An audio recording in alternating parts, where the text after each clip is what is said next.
तो स्वागत है आपका अपने यूट्यूब चैनल में जहां हम लोग 2023 की जो टॉप 100 न्यूज़ हैं उसकी हम लोग चर्चा कर रहे हैं। दोस्तों टॉप 100 याद रखना है हमें, ठीक है ना? क्योंकि न्यूज़ तो बहुत सारे हैं, क्योंकि आप देखते होंगे कि हर दिन 4 से 5 10 न्यूज़ होते हैं जो कि पढ़े पढ़े जाने लायक होते हैं, लेकिन पेपर में आने लायक मुझे लगता है कि 6 महीने में से 100 से 200 न्यूज़ ऐसे बनते हैं जिसके पेपर में आने के चांसेस बहुत ज़्यादा होते हैं।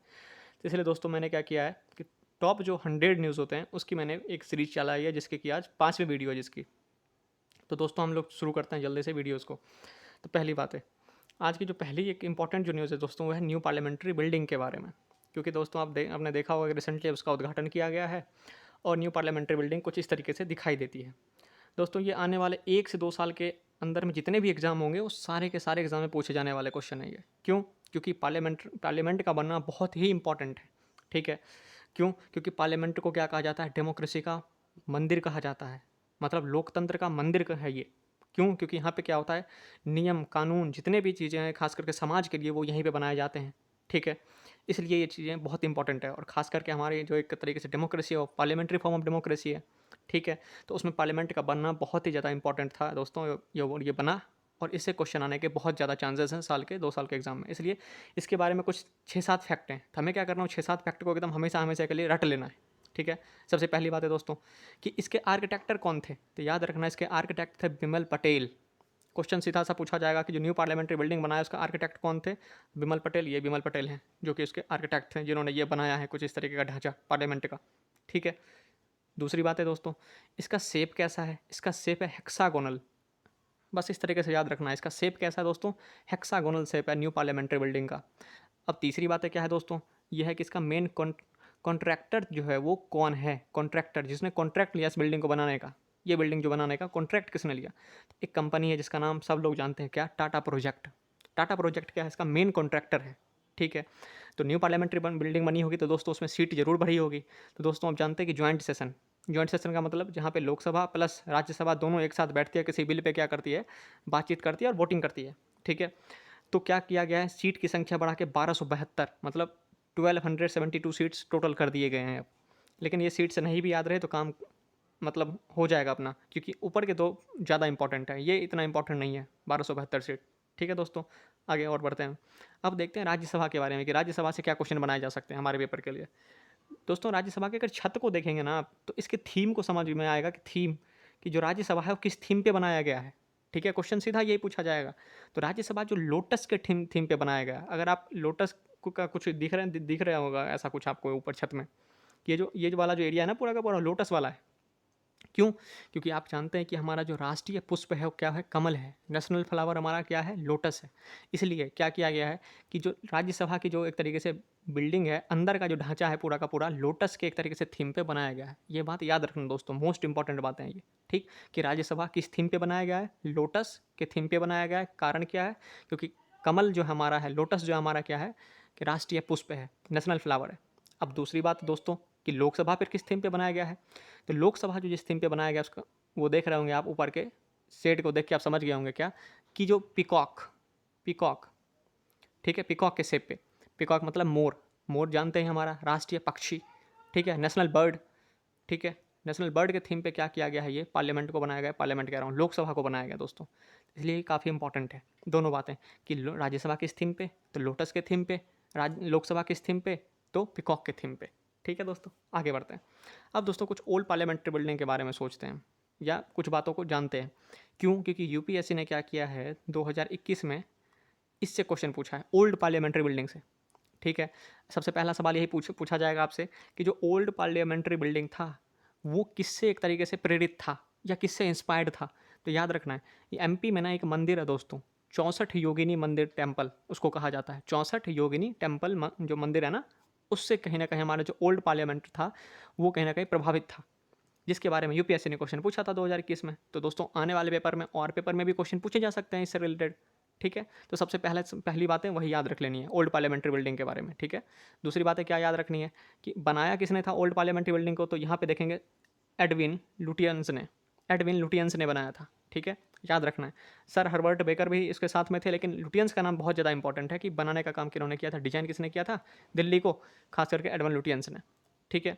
और दिल्ली जानते हैं आप लोग दोस्तों कि जो पहले हमारी जो कैपिटल हुआ करती थी, कलकत्ता हुआ करती थी, लेकिन 1911 में क्या किया गया, जब किंग जॉर्ज फिफ्थ यहाँ पे इंडिया आ रहे थे, तो ये डिसाइड किया गया कि हमारा जो कैपिटल होगा वो कलकत्ता ना होकर क्या होगा, दिल्ली होगा। तो बस इतनी सी बात है दोस्तों, ओल्ड पार्लियामेंट के बारे में याद रखनी है, क्योंकि ओल्ड पार्लियामेंट से भी क्वेश्चन बनाया जा सकता है। ठीक है। तो दोस्तों आगे बढ़ते हैं हम लोग।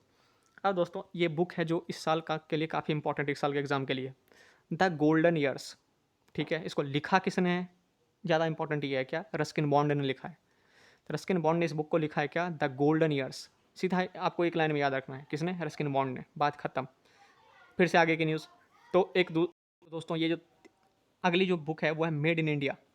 इसको लिखने का काम किया अमिताभ कांत ने। अगर पूरा नाम इसका बोलो ना दोस्तों, तो क्वेश्चन इस तरीके से आएगा, 75 years of business and enterprise, made in India. जो बुक है वो किसने लिखा है, अमिताभ कांत। आप जानते हैं कि पहले ये नीति आयोग के सीईओ थे, अब नीति आयोग के सीईओ चेंज हो चुके हैं। तो ठीक है ना, तो अमिताभ कांत बेसिकली इन्होंने इस बुक को लिखा है। तो दोस्तों दो बुक के बारे में याद रखना इस साल के लिए, the golden years Ruskin bond ने लिखा है, दूसरी बात है मेड इन इंडिया, किसने, अमिताभ कांत ने लिखा है। चलिए दोस्तों आगे बढ़ते हैं। दोस्तों उड़ीसा में ना एक बुद्धिस्ट स्तूपा मिला है, उसके अवशेष मिले हैं, कुछ आर्कोलॉजिकल एविडेंस मिले हैं। ठीक है। जो कि काफ़ी पुराना है दोस्तों, 1300 साल पुराना है, लगभग लगभग 1300 साल समझ लीजिए। ठीक है ना, 1300 साल जो पुराना बुद्धिस्ट स्तूपा मिला है, कहाँ पे मिला है दोस्तों, उड़ीसा में। अब इसे क्यों याद रखना है, क्योंकि यूपीएससी जब जब कुछ ऐसा होता है ना, तो यूपीएससी ज़रूर पूछती है। और मुझे लगता है जितने भी खास करके स्टेट के एग्जाम होते हैं, उसके कमीशन भी जरूर इस चीज़ से मुझे मतलब जो एविडेंस होते हैं कुछ खास करके आर्कोलॉजिकल एविडेंस, उससे जरूर क्वेश्चन बनाते हैं। तो याद रखना दोस्तों, जैसे कि पिछले साल एक तामिरबरनी सिविलाइजेशन मिली थी हमें, तामिरबरनी रिवर पे। ठीक है ना, तो उसको पूछा था, सारे स्टेट ने भी पूछा था, यूपीएससी ने पूछा था।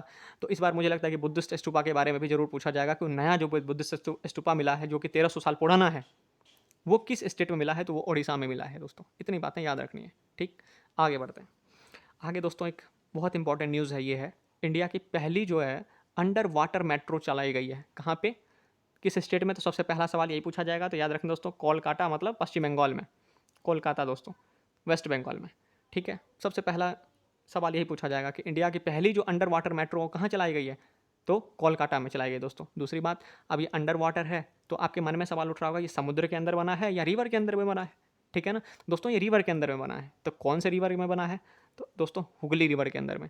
ठीक है, तो हुगली रिवर के अंदर में क्या किया जाएगा, कुछ इस तरीके का क्या किया जाएगा, अंडर वाटर मेट्रो बनाया जाएगा। ठीक है, तो दो बातें दोस्तों यहाँ से इंपॉर्टेंट है, एक हुगली रिवर, दूसरी बात है कहाँ, कोलकाता में। ठीक है, आगे बढ़ते हैं दोस्तों। फिर से दोस्तों ये है इंडिया का पहला सेमीकंडक्टर फैब कह लीजिए या प्लांट कह लीजिए, कि कहाँ लगाया गया है। अब सबसे पहले उन सारे सवालों को जवाब तो हम ढूंढ लेंगे, लेकिन पहले समझिए सेमीकंडक्टर के बारे में। जो ये चित्र देख रहे हैं ना आप, ये सेमीकंडक्टर है। जब आप अपने अपने घर में कुछ भी इलेक्ट्रॉनिक आइटम्स होते हैं, खास करके फ़ोन ले लीजिए आप, साउंड ले लीजिए आप, कोई भी एलसीडी ले लीजिए, आपको ना कुछ ऐसा बना हुआ चीज़ें उसमें दिखाई देगा। ठीक है, वो होता है दोस्तों सेमीकंडक्टर। एक तो होता है कंडक्टर, कंडक्टर का मतलब जिसमें करंट क्या होता है, बिल्कुल ही आसानी से फ्लो करता है। ठीक है, सेमीकंडक्टर क्या होता है, सेमीकंडक्टर में दोनों गुण होते हैं। ये करंट को क्या करता है, आसानी से भी फैलने नहीं देता, बल्कि रोकता भी है। इसमें रोकने के गुण भी और फैलने के गुण भी दोनों होते हैं। ठीक है ना, करंट का। तो इसलिए इसका नाम क्या पड़ गया है, सेमीकंडक्टर। मतलब हिंदी में इसको कहा जाता है अर्धचालक। ठीक है, एक तो होता है चालक, ठीक है, एक होता है कुचालक। हिंदी में जैसे वर्ड कहा जाता है चालक और कुचालक। तो सेमीकंडक्टर का मतलब क्या होता है, एक ऐसा पदार्थ जो कि क्या होता है, ना तो पूर्ण रूप से चालक होता है, जो मतलब, और ना ही पूर्ण रूप से कुचालक होता है। ठीक है, जिसमें करंट का फ्लो, फ्री फ्लो नहीं होता, ठीक, और ना ही कम होता है, तो उसी को हम बोल देते हैं सेमीकंडक्टर। ठीक है, और ये क्यों इंपॉर्टेंट है दोस्तों, क्योंकि आप जानते हैं कि हम जो इलेक्ट्रॉनिक आइटम्स गुड्स बनाते हैं उसमें इसकी बहुत ज़्यादा ज़रूरत होती है। इंडिया अभी क्या कर रहा है, चाइना से, हांगकांग से, ठीक है, ये सब जो सेमीकंडक्टर हैं उसको क्या करता है, इंपोर्ट करता है बहुत बड़े लेवल पे।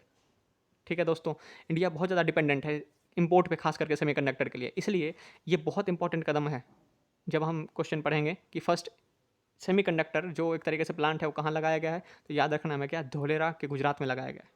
सबसे पहले सवाल यही कि कहाँ लगाया गया है, धोलेरा के गुजरात में।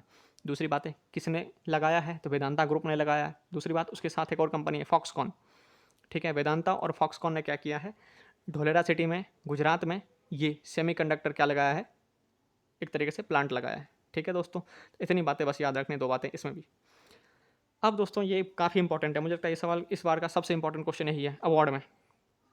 एक और अवार्ड के बारे में हम लोग पढ़ चुके हैं, पिछले बार मैंने वीडियो में बताया था, रतन टाटा को ऑस्ट्रेलिया का सबसे बड़ा अवार्ड दिया गया, सिविलियन अवार्ड दिया गया, तो वो तो इंपॉर्टेंट है ही है दोस्तों। इस बार के लिए ये भी इंपॉर्टेंट काफ़ी ज़्यादा है। क्या है? 2023 का प्रित्जर आर्किटेक्चर प्राइज़ अवार्ड किसको मिला है? इनका नाम देख रहे होंगे दोस्तों, ये कोने में लिखा हुआ है, डेविड चिपरफील्ड। इनका नाम या बस इतना सा याद रखना, क्या डेविड चिपरफील्ड वो व्यक्ति हैं ये, जिनको इस बार का ये प्रित्जर आर्किटेक्चर प्राइज अवार्ड दिया गया है। आर्किटेक्चर के क्षेत्र में दोस्तों ये अवार्ड दिया जाता है हर साल। ये अवार्ड हर साल दिया जाता है, किसके क्षेत्र के लिए? आर्किटेक्चर में अगर आपका काम बहुत ही ज़्यादा शानदार है तो उसके लिए ये अवार्ड दिया जाता है। ठीक है दोस्तों, इनका नाम बस याद रखना क्या है, डेविड चिपरफील्ड। रटते रहिए इनको बस, ये यानी ये जितना आप रट सकते हैं ऐसे नाम को रटिए बस, इसके लिए कुछ समझाने के लिए नहीं है इसमें। ठीक। उसके बाद दोस्तों ये इंपॉर्टेंट सैटेलाइट है जो कि क्या किया गया रिसेंटली, इसको अर्थ पे उतार लिया गया है। ठीक है, आप कहेंगे तो आसान चीज़ है, कोई भी कर सकता है ऐसा। दोस्तों ऐसा नहीं है। आप जानते हैं कि दोस्तों जब हम बात करते हैं ना कि कोई भी सैटेलाइट जब अर्थ पे उतार लिया गया है, आसान काम नहीं है ये। क्यों? क्योंकि आप जानते हैं कि अर्थ के एटमॉस्फेयर में फ्रिक्शन बहुत ज़्यादा होता है। कोई भी सब्सटेंस अगर मतलब स्पेस से जब अर्थ के एटमॉस्फेयर में आता है तो फ्रिक्शन के कारण, फ्रिक्शन इतना ज़्यादा होता है दोस्तों, फ्रिक्शन के कारण वो चीज़ क्या होता है, जल जाता है। ठीक, ख़त्म हो जाता है वो। ये एक बहुत बड़ी एक उपलब्धि है, खास करके जब हमने जो सैटेलाइट है उसको अर्थ पे उतार लिया है। ठीक है, उसका नाम क्या है? मेगाट्रॉपिक्स। क्वेश्चन सीधा यही पूछा जाएगा। ठीक है, कि सैटेलाइट को रिसेंटली अभी क्या किया गया है, मतलब सुरक्षित तरीके से अर्थ पे उतार लिया गया है, तो वो है मेगाट्रॉपिक्स फर्स्ट। ठीक है, इसको भेजा किस किसने था? तो इसरो ने और फ्रेंच एजेंसी है CNES। ठीक है, उसने दोनों ने मिलकर क्या किया था, इसको ऊपर स्पेस में भेजा था। क्या काम था इसका सैटेलाइट का? तो सैटेलाइट का काम था, देखेंगे दोस्तों, स्टडिंग द वाटर साइकिल। ये वाटर साइकिल के बारे में क्या करता है, स्टडी करता। ठीक है, मेगाट्रॉपिक्स जो है, बस इसका नाम याद रखना है, जिसको उतार लिया गया मेगाट्रॉपिक्स। ठीक है, बस इतना सा इसमें याद रखना है दोस्तों। आगे बढ़ते हैं दोस्तों।